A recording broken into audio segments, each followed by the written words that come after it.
Bismillahirrahmanirrahim. Assalamualaikum warahmatullahi wabarakatuh. Perkenalkan, nama saya Anissa Putriananda dari kelas 2 SID, Program Studi Sistem Informasi. Pada laporan pertemuan 3 kali ini, saya akan membahas tentang inisialisasi Git, dari proses commit hingga proses checkout. Dan yang terakhir, saya akan menjelaskan bagaimana cara passing data dari controller ke view. Langsung saja saya akan membuka Visual Studio Code saya. Nah, dapat dilihat di sini saya sudah membuat project Laravel yang baru bernama Pertanahan Admin, di mana pertanahan ini merupakan tema dari project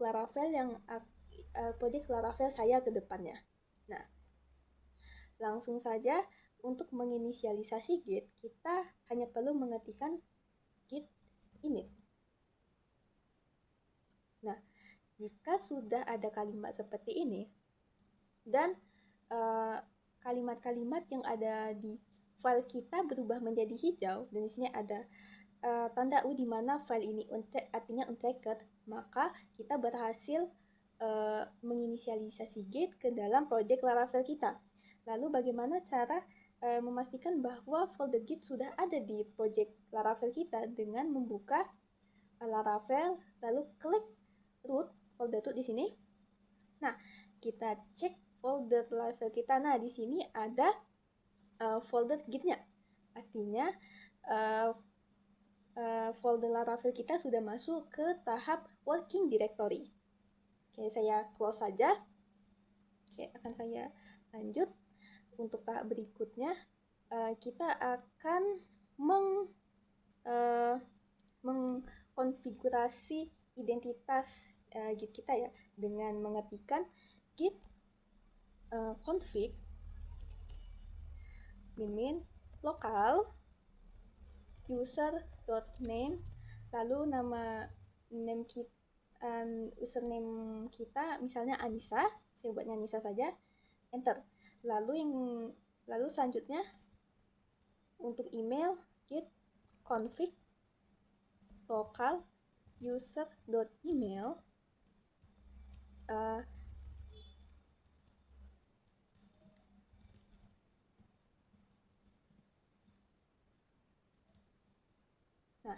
jika sudah mengkonfigurasi identitas Git kita, maka kita cek apakah terkonfig atau belum.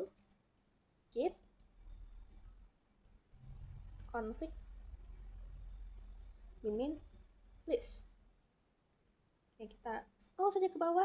Nah, artinya email dan username kita sudah terkonfigurasi.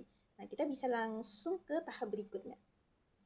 Nah, saya akan mulai mengetikkan git add. Nah, jika sudah mengetikkan ini, maka yang awalnya huruf U di samping file kita berubah menjadi A. Artinya file untracked sebelumnya sudah ditambahkan ke penyimpanan sementara yang dinamakan staging area. Oke. Kita cek ya, git status. Nah, bisa dilihat berikut adalah file-file yang siap untuk kita commit ke local repository kita. Nah, saya akan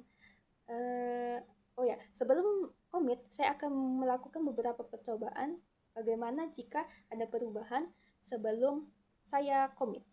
Misalnya saya tambahkan di sini komen pertama, saya save.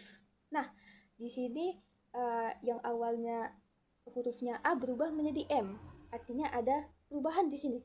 Saya akan menjalankan git status terlebih dahulu.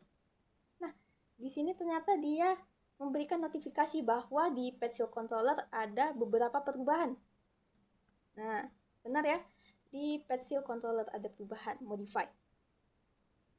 Maka agar masuk ke staging area lagi, kita harus mengetikkan git add. Save. Nah, dia udah masuk ke edit ya. Nah, edit. Jadi, kita sudah bisa commit semua file ini dengan cara mengetikkan git commit -m, lalu komentar commitnya misalnya commit pertama deh.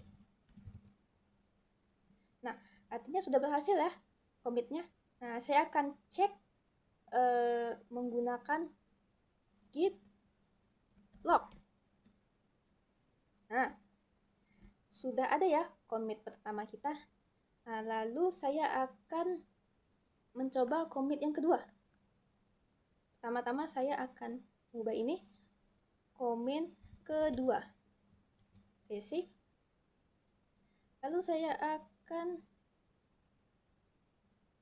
melakukan commit kedua.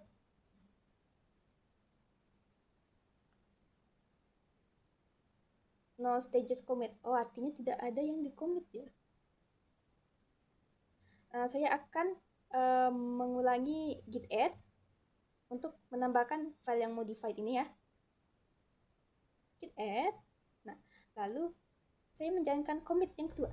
Nah, berhasil commit kedua. Saya akan cek lognya, git log.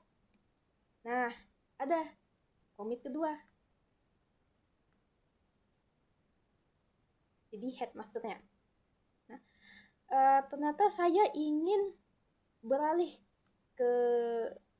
kembali ke pertama. Mudah saja, tinggal menggunakan git checkout. Bagaimana caranya? Dengan mengetikkan, sebelum menggunakan git checkout, kita harus tahu nama branch-nya terlebih dahulu. Bagaimana caranya? Dengan mengetikkan git log /one line. Nah, di sini ada ya dari commit pertama, dan ini adalah commit kedua. Nah, kita kan mau balik ke commit pertama. Saya tinggal mengetikkan git checkout. Kita tuliskan yang ini. Enter. Nah, kita sudah balik ke commit pertama. Nah, di sini nih. Balik lagi ke commit pertama. Oke. Bagaimana cara balik lagi ke commit sebelumnya? Tinggal mengetikkan git checkout master. Nah, balik lagi ke commit kedua. Nah, di sini komennya berubah ya. Dari komen pertama, komen kedua. Itu saja untuk penjelasan git dari saya. Untuk sesi selanjutnya saya akan masuk ke penjelasan cara passing data dari controller ke view. Nah, saya sudah menyiapkan Pascal controller dan home untuk passing datanya. Saya akan membuka rootnya terlebih dahulu ya. Sini. Nah, ini adalah root yang akan saya gunakan di passing data kita. Di sini saya menggunakan function index yang ada di Pascal controller. Nah, kita cek apa yang ada di Pascal controller pada function indexnya. Sini. Ternyata di function indexnya saya memiliki data Pascal